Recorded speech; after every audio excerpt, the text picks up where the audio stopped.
A warm welcome to you anywhere around the world and here in Nigeria. This is Nationwide. I'm Ayodeji Makinde. We'll begin the news from South America, where following President Bola Tinubu's engagement in Brazil, subnational governments from Nigeria have been wooing Brazilian investors for possible investment in their respective states. State House correspondent Musbau Danwahab reports from Rio de Janeiro that Ogun State government took the lead with an investment forum with potential investors in Brazil. President Bola Tinubu and his Brazilian counterpart, Luiz Lula da Silva, on the sidelines of the 2025 BRICS Summit, continue to demonstrate shared interest for greater partnership. As more robust collaborations manifest between the two national governments, Ogun State government is taking an immediate step to leverage the platform of confidence being established by the Nigerian president. The commitment demonstrated by both presidents was very palpable. Governor Dapo Abiodun is on an investment drive in Rio. For a state that prides itself as the industrial capital of Nigeria, the state governor highlighted the investment opportunities in the gateway state, including mining, agriculture, livestock, hospitality, oil and gas, among others. He is also seeking partnership in power plant development, renewable energy, technical and vocational training for youths of the states. We have a region in our state that's the deepest sea point in Nigeria called the Olokola region, where there's a planned Olokola natural gas project in the offing, OKLNG. This place has been identified as the right place to have a fertilizer plant. So we welcome partners from Brazil to set up with us a fertilizer plant in Ogun State to export back to Brazil. There's a lot that already exists in terms of backbones for industry, which is why Ogun is also very industrialized. It's one of the most industrialized states in Nigeria. Managers of the Nigerian economy also explained various reforms to remove the macroeconomic distortions and attract domestic and foreign investments. We are on the right track in terms of growth, in terms of inflation, in terms of the external position. In Nigeria today, you have stability in our financial system. We have a tight, very tight monetary system that ensures that inflation is gradually beginning to trend down. The significance is that the foundation for growth is being established. They assured the potential investors of a friendly business climate and protection for investments in Nigeria. In Rio de Janeiro, Musbau Danwahab, NTA News. In the meantime, Nigeria has made a strong appeal for global cooperation in addressing challenges of climate change and health inequity as the world heads towards COP30. Minister of Foreign Affairs Yusuf Tuga made the appeal in a message from President Bola Tinubu at the 17th meeting of the Global South and Emerging Economies Bloc, BRICS, in Rio de Janeiro, Brazil. He urged the bloc to lead for a transformative agenda that will give more attention to environmental degradation, climate change and healthcare inequalities threatening the Global South, highlighting Nigeria's climate reality, deadly floods in Mokwa, spreading desertification in the north, and rising sea levels in the Niger Delta. All these, he said, as the continent contributes the least to global emissions. Tuga therefore urged BRICS to move beyond what he describes as sterile and toothless diplomacy and seize this historic opportunity to drive global action that truly delivers for vulnerable nations. Moving on to legislative matters, Senate has resolved to carry out a comprehensive investigation into the activities of fraudulent investment schemes, commonly known as Ponzi schemes, in Nigeria to protect citizens.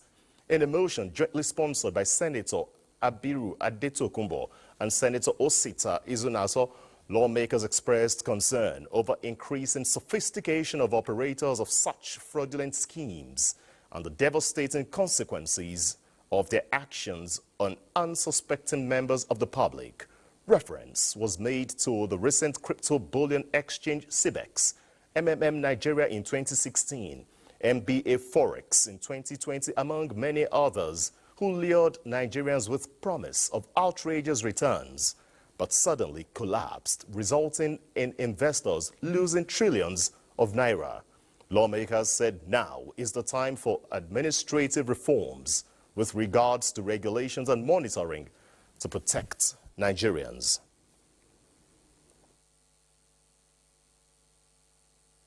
At the non-implementation of the 5% user charge for road maintenance as provided in the FEMA Act of 2007.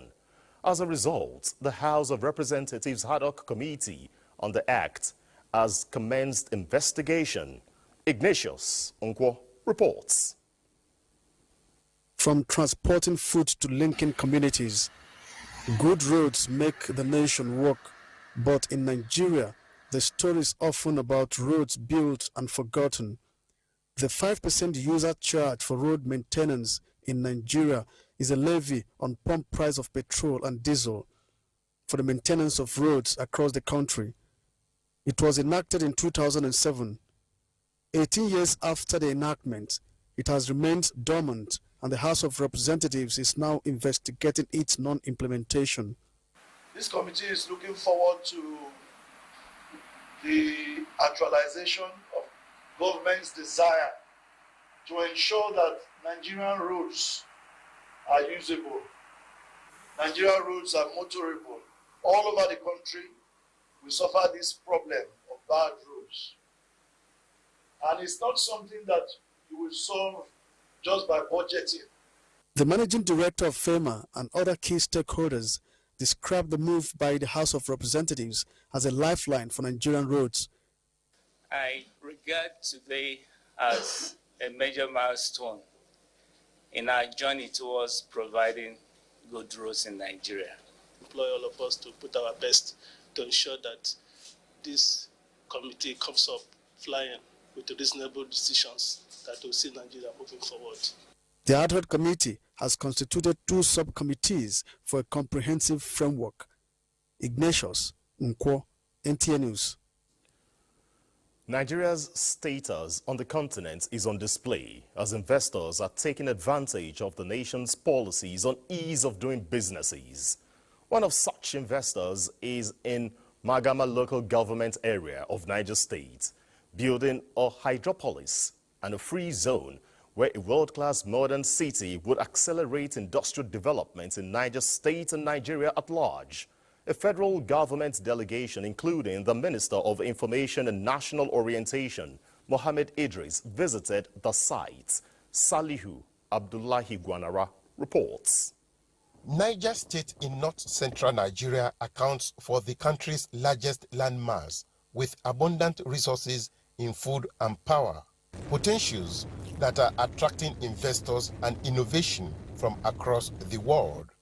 In the bank of Kanji Dam in Magama local government, this 3,000 hectares of land is playing host to the ongoing multi-trillion naira hydropolis free zone project, with about 30 billion naira infrastructural project completed.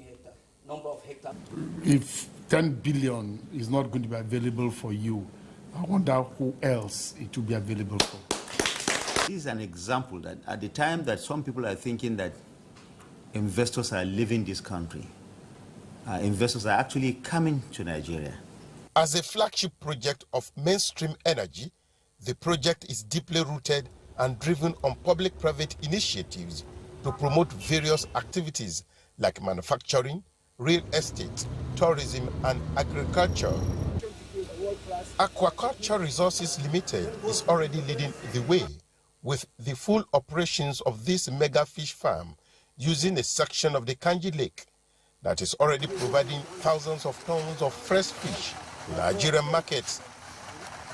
This is an indication that on the land and in the water, Nigeria's agricultural revolution is on course. The only way we can achieve, Mr. President's, objective and goal in terms of industrialization, in terms of accelerating it, is with the efforts, of the private investors and the private people. Since the coming of President Bola Ahmed Tinubu, first he established the Ministry of Marine and Blue Economy, which has an 800-kilometer coastline and then inbound waterways that also support this kind of venture.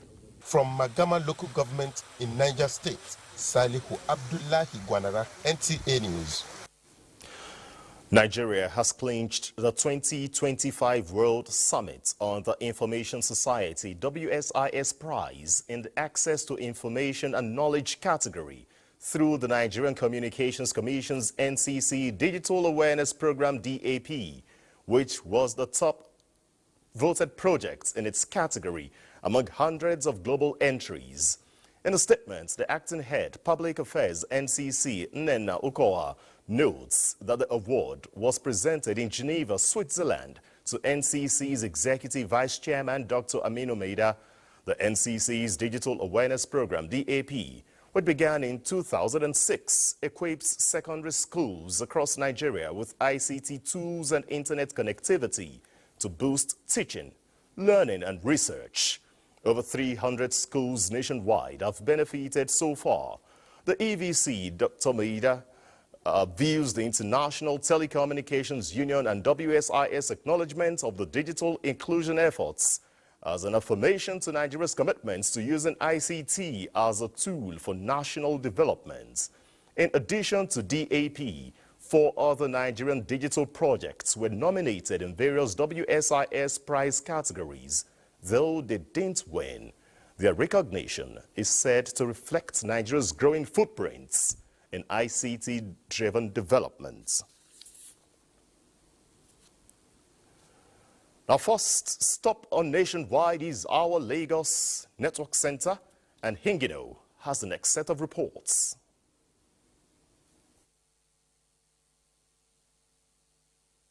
Lagos. And welcome to Lagos.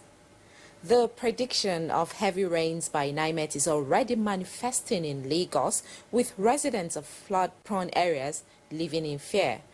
The rainfall from Tuesday afternoon to early hours of Wednesday left some neighborhoods flooded. With Lagos State having a zero-flood preparedness plan, what is the situation now? Joel Upola tells us more. For some days now, Lagos State has been experiencing a series of rainfall. For residents of Agungi, a neighborhood in Lekki, Lagos, prone to flooding, the challenge is now an annual ritual and a thorn in their flesh. The non-stop rainfall for 12 hours has left yet another unfortunate story, with some counting their losses. This water enter my house, you carry my bed, carry everything. Since ever I entered this Agungi 2020, that's how we have been facing this water issue since. See my leg, if to send us something I fish show my leg. This water don't show my leg finish. Like yesterday, even us where we even get room for here, we not feel even lie down. The situation is adversely affecting commercial activities, with many unable to open their shops. Also affected are students like Maria Daniela, who are unable to go to school. It's too much, and I was sick for the past 3 days. I could not go to school. With the flash flood receding, other areas vulnerable to flooding, such as Oniru and major streets in Victoria Island, are now breathing a sigh of relief, unlike Agungi. The Lagos State government has attributed the enormity of the flash floods in some parts of the state to a phenomenon known as lock-up, which occurs when high tide temporarily prevents rainwater from discharging into the Atlantic Ocean and the lagoon. The resultant effect is build-up of stormy water and flash floods, particularly in low-lying areas. The Lagos State Commissioner of Environment, Engineer Tokunbo Wahab, has urged residents not to wrongly dispose their waste into drainage channels and avoid other environmental unfriendly acts that could obstruct flood waters from discharging speedily when the tides recede. In Lagos, Joel Okbola, NTA News. Talking electoral matters now, as candidates for the chairmanship and councillorship positions across the 18 political parties intensify preparations for the July 12 local government elections in Lagos, many electorate who are the major stakeholders are not informed on how to cast their ballot and the date of the election. Joel Popola again reports that even in the heart of Lagos, the level of awareness is still low. The third tier of government, which is the local government, is the closest to the people in terms of accessibility. But many at the grassroots are disconnected from their local governments. Ahead of the elections in 20 local governments and 37 local council development areas in Lagos, most prospective voters are oblivious of the significance of the election and barely know the chairmanship candidates. I don't have any idea. I don't have an idea of what's happening in Lagos. Anything concerning the politics, I don't know them. When was the last local government election held at the vote? I voted, I think it's 2018. Most respondents say they hardly see the candidates canvassing for votes, but many of their campaign posters are visible within the metropolis. A few Lagosians say they are fully prepared to cast their ballot on Saturday. July 12 is the local government election. We should come out and participate and vote for our choice. Well, I don't know my current local government, but I know those that are contesting in my area. So my own is to come and vote for the appropriate person that will do us well. Not party, not tribalism, but vote for the right candidates. Stakeholders believe inclusive governance at the grassroots and public enlightenment is crucial to ensure more involvement of Nigerians. In Lagos, Joel Okbola, NTA News. And that's it from Lagos. Time now for some messages. Nationwide will be back in Enugu after the break. The government of Nigeria warns vandals of national assets, electricity transmission towers, cables and other facilities to desist from this act of sabotage. Vandalism is a serious crime punishable under the law. Vandalizing electrical equipment will affect millions of Nigerians, including your loved ones. Remember that national assets belong to all of us, hence the need to protect them. Report all cases of suspicious movement around electrical facilities to security agencies. When you see something, say something. This message is from the Federal Ministry of Information Stream and Downstream Petroleum Regulatory Authority, NMDPRA.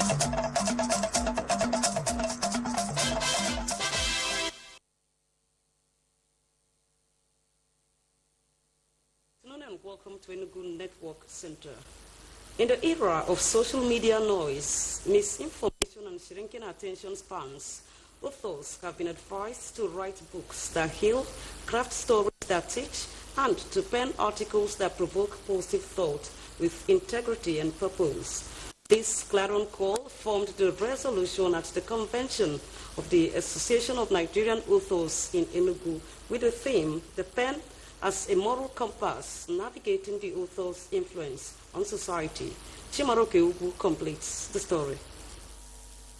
The power of the pen has long been recognized as a potent force in shaping societal values, norms, and beliefs. Authors, through their writings, have the ability to influence the moral fabrics of their audience, inspiring, educating, and sometimes even provoking them. The gathering of authors in Enugu with the theme, The Pen as a Moral Compass, Navigating the Author's Influence on Society, presents the pen in this sense as a moral compass, guiding readers through the complexities of human experience and encouraging them to reflect on their own values and principles. There's so much going on around us in the world today.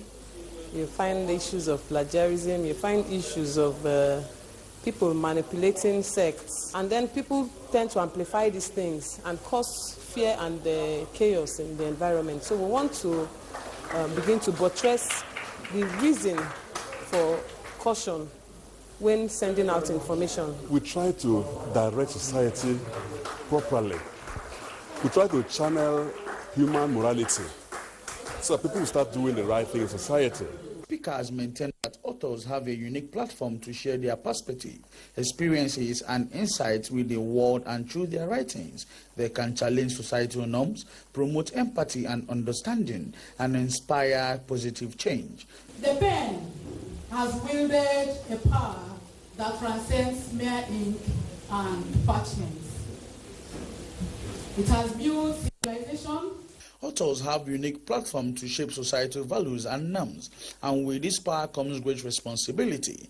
By using this platform wisely and promoting positive values and principles, authors can make a lasting impact on society. In Enugu, Chimaroke Ugu, NTA News.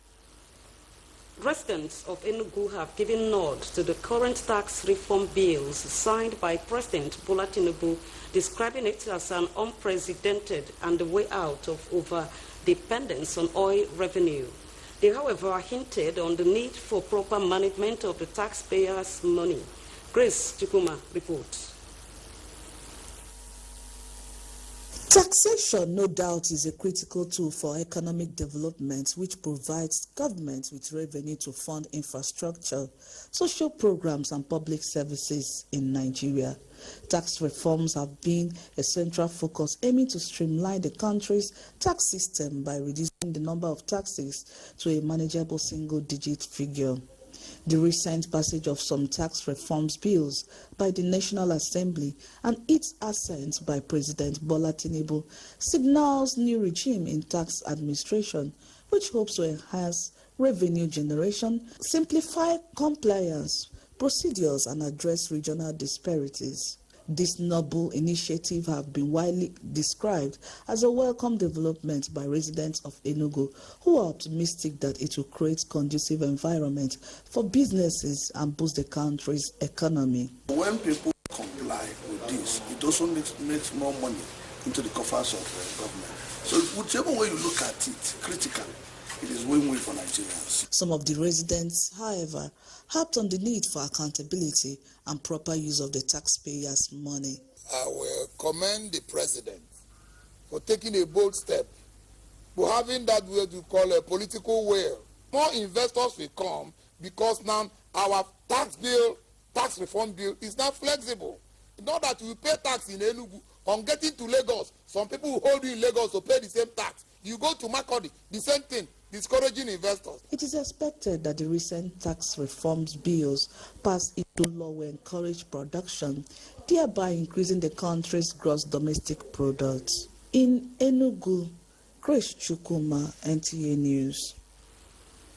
Those are the stories from Enugu Network Center. Let's now take you back to Abuja for continuity. Thanks so much, Comforts. About 28,000 children suffering from malnutrition have received life-saving treatments out of the alarming numbers of malnourished children in Bauchi State between January and April 2025. This accomplishment underscores the collaborative commitment by all key players. In this report, Abdullahi Aminu examines the situation. Malnutrition occurs due to lack of essential vitamins and minerals such as iron, vitamin A, iodine, and zinc, which remained a source of concern affecting children in Bauchi State. Malnutrition peak started from April, and we are hoping that it will end with July. They can have the foods they can eat, but how to use these foods and how to put them together properly to have the nutrients that are very important for them, they don't really know. These local and international medical experts forum is part of the proactive measures to ensuring proper healthcare services to rural areas and interventions to malnourished children before it is too late. Access to nutrition education continues to impact rural women in terms of having adequate information that will be able to help them. The Medical Experts Forum provided a strategic working plan to combating the 34.5% increase cases in the state. Abdullahi Aminu, NTA News. Now, let's reconnect with Abdullahi Aminu, who is on ground there to give us more about these key initiatives and interventions against malnutrition in Bauchi State. Which stands at 61.7%, that has led to the establishment of a draft known as SBC, meaning Social Behavior Change, by the United Nations Children's Fund, UNICEF. This draft is one of the criteria that the group of doctors and public health workers are using towards addressing the rate of malnutrition in Bauchi State. Clearly, one of the successes we can mention here is the cure rate amongst those that have been admitted at the hospital. We know definitely that our cure rate is above 90% in terms of admission compared to the numbers.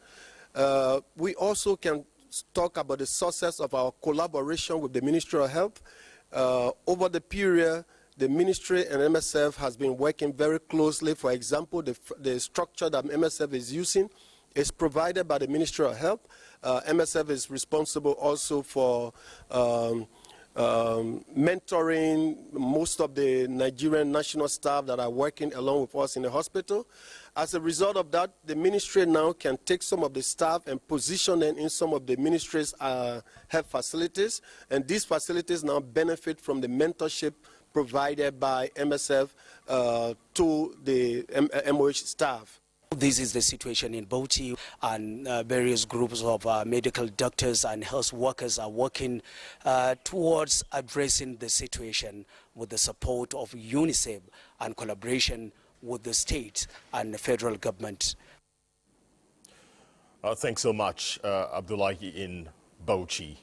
Let's talk some internal security. The Nigeria Forest Security Service, NFSS, says presidential assent to the bill establishing the service will go a long way to enhance the security architecture through collaborative efforts and synergy, especially in areas of intelligence gathering and sharing. The Commander General, NFSS, Joshua Oshatimehin, stated this against the background of Benue State Governor Hyacinth Alia's comments that local vigilantes and forest guards set up by the state government lack the capacity to confront bandits and other violent criminals terrorizing local communities based on the nature of arms they bear. The Deputy Commander General Intelligence, John Meche, says the proposed law for the establishment of NFSS allows its operatives to bear arms, saying the service would have what it takes to comb forests, flush out criminals, and protect local communities in Benue and other parts of the country from attacks. It sympathizes with government and people of Benue State over the recent killings. New commandant of Nigeria's foremost military training institution, the National Defense College, wants members of the institution to scale up their capacity in producing security professionals that will be pivotal in curbing the evolving security challenges. During a ceremony where he assumed the role as commandant of the National Defense College, Rear Admiral James Okosun gave a hint that under his watch as the commandant, the institution will focus on improving the quality of participants who graduate from the college. Enjoyed all of us, most especially the college community, that we must keep the college mission in focus, and we must make all efforts to develop the quality and the right leadership that will help in our national security task that is confronting the country. So I enjoy all of us to be dedicated, put all our effort, and I believe with good teamwork we shall achieve our mission and vision. Elsewhere, the role of effective leadership, resilience, and artificial intelligence in a changing global order is the focus of the training for military personnel in Abuja. The program, organized by the Nigerian Army Resource Center in collaboration with King's College, London, is aimed at enhancing the capacity of senior military officers in combating emerging threats. We want to challenge the senior army officers to start thinking outside the box. There are challenges out there. You see, when we talk about collaboration, you must bring something to the table. You must bring knowledge, you must bring experience. So we want to sharpen the knowledge, we want to improve their experiences before they go out there and collaborate with others. Well, AI belongs to what is referred to as emerging and disruptive technologies. Gradually it's becoming integrated into every process that we do, from our behaviors to our daily living. And as practitioners in the field, it's very important that senior military officers get acquainted with the rudiments of AI so that they can also enhance their processes in the field. We have a new way of looking at things in terms of policy, in terms of concept, operations, and ultimately in terms of how we work together in the future.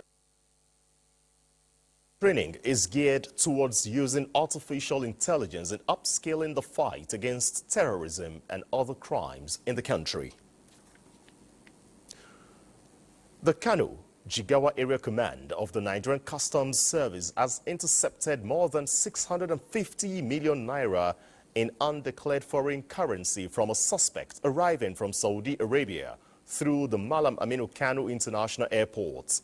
Abdullahi Mustafa reports that 2 other suspects were also arrested in connection with the seizure.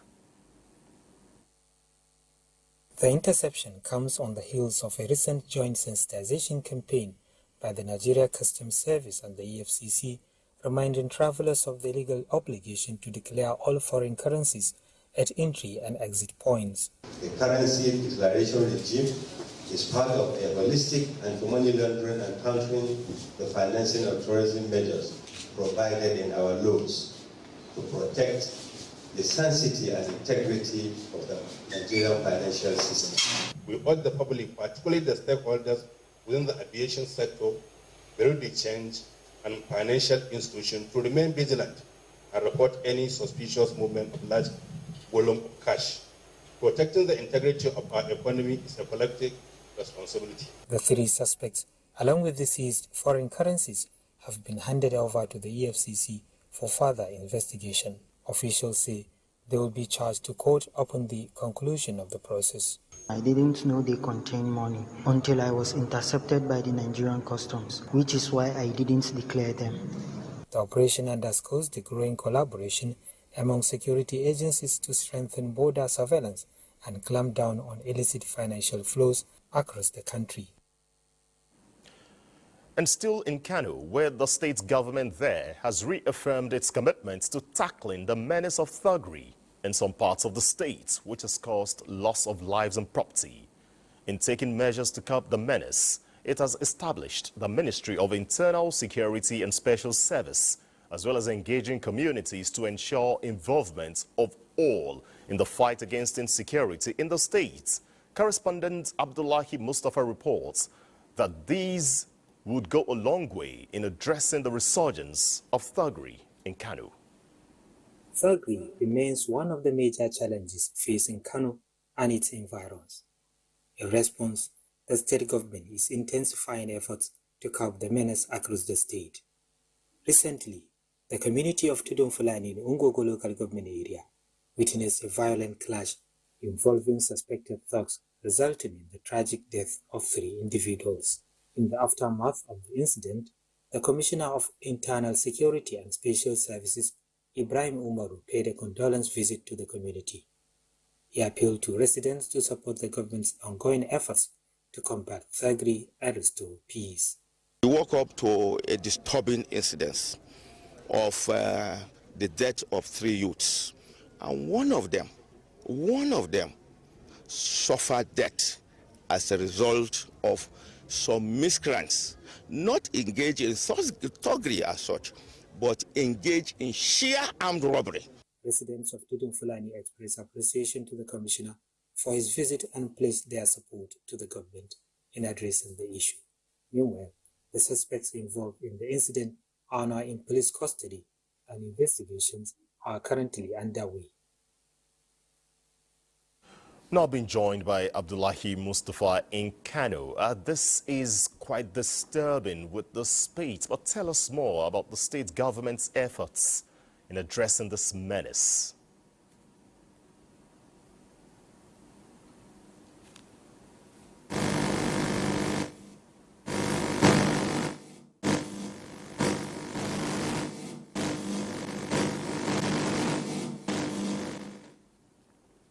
Seem to be having some challenges establishing the audio clarity with Kano there, but if we can, surely we would before the end of the the State Executive Council meeting, and he made mention of this issue of security and announced the formation of a larger community to be headed by the Commissioner of Internal Security and Special Services, who is a retired Air Force officer and Air Vice Marshal for that matter. And there is also another move or initiative to bring in community members, especially those in the troubled areas, such as the Tidun Fulani, Jajira, Gobrawa, and Ndinshe in Dala, Fage, and Ungogo, which are high-density areas. Many people, or included the government, are attributing that to high population and influx of more people into Kano and the springing up of more communities and unplanned development in those areas are also blamed for these security problems. So there is a recent move also through the traditional institution to establish new districts like in Gobra, which is very close to these Tidum Fulani and Jajira, as well as Durei, another flashpoint, which was appointed a retired Assistant Inspector General of Police as district head, who is the Bardek area of Kano. So in all, the community, the traditional institution, the ulama, and of course security agencies, especially the police, being brought on board by the government in this effort to end this growing menace of especially phone snatching and fighting among rival gangs in those communities. Abdullahi, we expect that these efforts will really yield the desired results to really change the narrative of thuggery and, of course, make the youth who are engaged in it face more productive ventures. Thank you so much for your time, for the contribution. Thank you. All right, from Kano, let's cross over to the seat of the Caliphate, and Sadia will be the next anchor.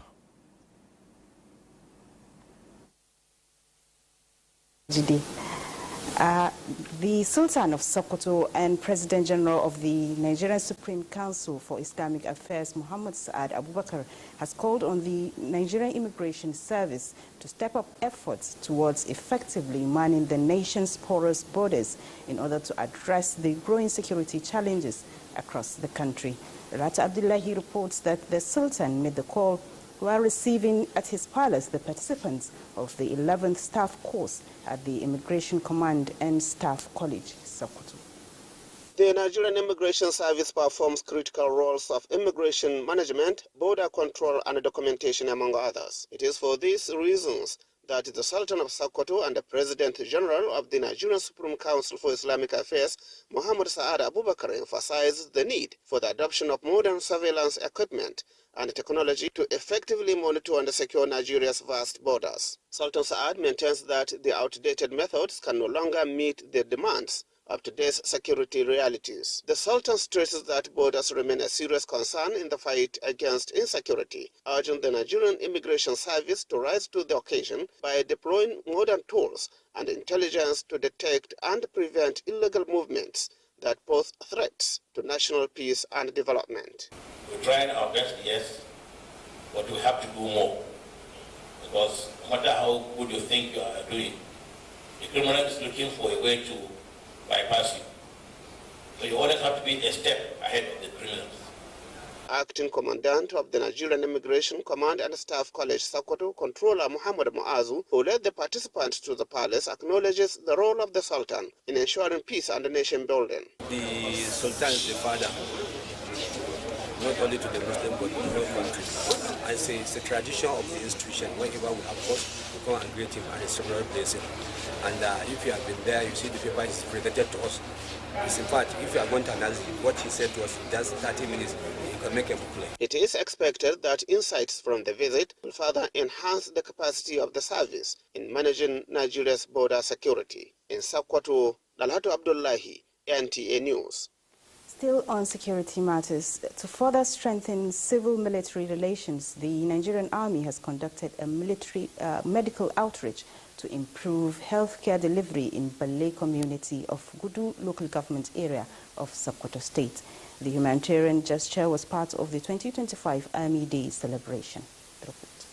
The medical outreach programs are part of non-kinetic approach aimed at building trust and mutual cooperation between the Nigerian Army and the local communities. The General Officer Commanding 8th Division Nigerian Army, Sokoto, Major General Ibikule Ajose, represented, stated that the initiative is part of a series of activities organized to mark this year's Nigerian Army Day celebration, conceived to assist Ballet communities in meeting their immediate health needs by providing free consultations, treatment, and drugs for women, children, and elderly people, soliciting cooperation of the communities to troops and other security agencies towards achieving lasting peace. Similarly, a public speaking engagement was organized at Idris Koko Technical College and Olusegun Obasanjo Technical College to educate and guide students on values and opportunities in the Nigerian Army and related fields. Papers were presented by Army resource persons on ways to avoid criminality and how to gain admission into the Nigerian Army schools, among others. The General Officer Commanding 8th Division Nigerian Army Major General Ibekule Ajose represented describes the engagement as a platform to inform and educate the participants about specific topics, issues, or opportunities to inspire and motivate individuals into becoming good citizens. The Nigerian Army has played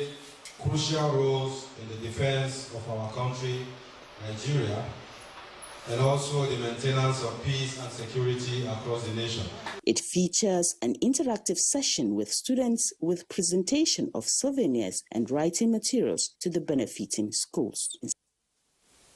And those are the news updates from here. Nationwide continues in our Port Harcourt Center right after this break.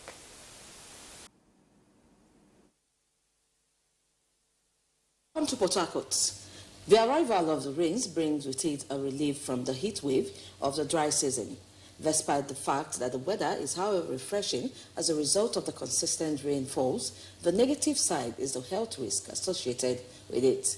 Chidebere Oya in this report takes a look at some of the common health problems inherent in this rainy season and ways to stay safe and healthy. The rainy season is here again. The season, which typically spans from May to October in Nigeria, is a period marked by persistent downpour, waterlogged, and reduced sanitation in many areas. But alongside these weather changes comes an alarming rise in health-related issues, especially for the vulnerable population, such as children, the elderly, and individuals with pre-existing health conditions. Among the most common health concerns are malaria, cholera, diarrhea, pneumonia, and other respiratory tract infections. Conditions like asthmatic episodes, which in case of causing obstruction within the air passage or airway, will come in. These are very common because of the existence of the weather. This cold is associated with a lot of cough, catarrh, fever, and shivering. When such happen, they should take the person to the hospital. However, these diseases are said to be preventable if certain precautionary measures are taken. We should not allow them to be playing outside too much during this rainy season because of the weather. Some people that they have a very low tolerance to the weather system. We have a lot of safety equipment that you can use. You have rain boots, you have raincoats. Very early in the morning, take 1 cup of warm water, bath on water, wear covered clothes. Avoid air condition and avoid cold things. As the rain intensifies, Public health experts advise that people should maintain good personal hygiene, wear protective clothing, eliminate mosquito breeding sites, and seek early medical attention to keep diseases at bay. In Port Harcourt, Chidie Bere Onyia, NTA News. And that does it from Port Harcourt. It's back to Ayodeji for the rest of the news. Good evening. Thanks so much, Dibabari. In a significant move to strengthen diaspora engagement and development through collaboration, Zumunta Association USA Incorporated has announced its 2025 annual convention to be hosted in Lafia, Nasarawa State. Deborah Balagbogo reports that this is the second time in its 35-year history that the convention will be held in Nigeria with a series of empowerment programs. Zumunta Association USA Incorporated is a non-partisan, non-religious organization.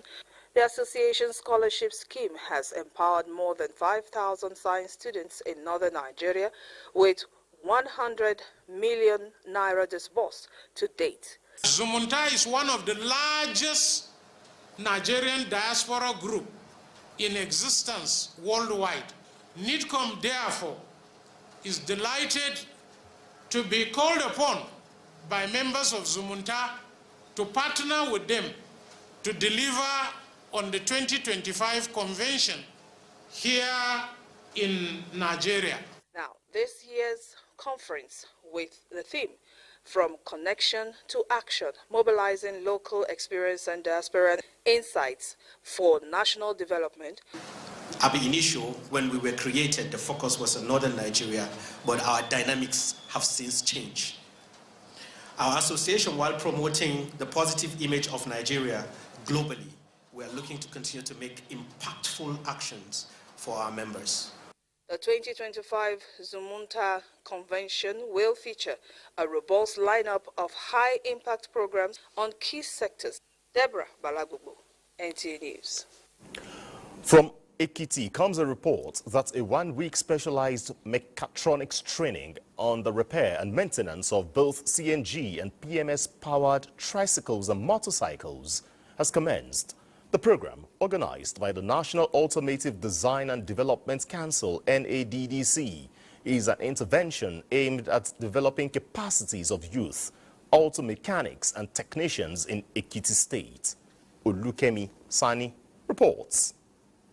It was a gesture born out of the need to enhance the potentials of technicians and provide an opportunity for advancing their career prospects on skills upgrade training, repair and maintenance of both CNG and PMS-powered tricycles and motorcycles in Ekiti State to ease the impact of fuel subsidy removal and cost of transportation in the country.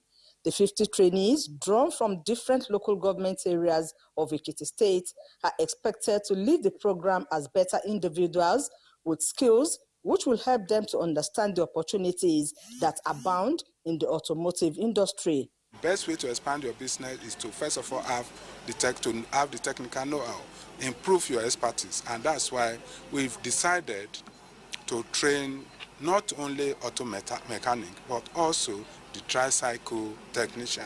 We have more plans for training in future. We have more plans, and we have some other plans also coming up in a joint collaboration with NADDC. So we will be together for a very long time. We have a long plan. Ekiti State government believes that skill development is essential for youth, while emphasizing the necessity to continue partnering with the National Automotive Design and Development Council and relevant stakeholders to drive the auto industry to its well-deserved place. The 50 technicians selected for the training will be empowered with starter kits in Ado Ekiti. Olukemi Sani, NTA News. And next is sports updates with Peter Oibo.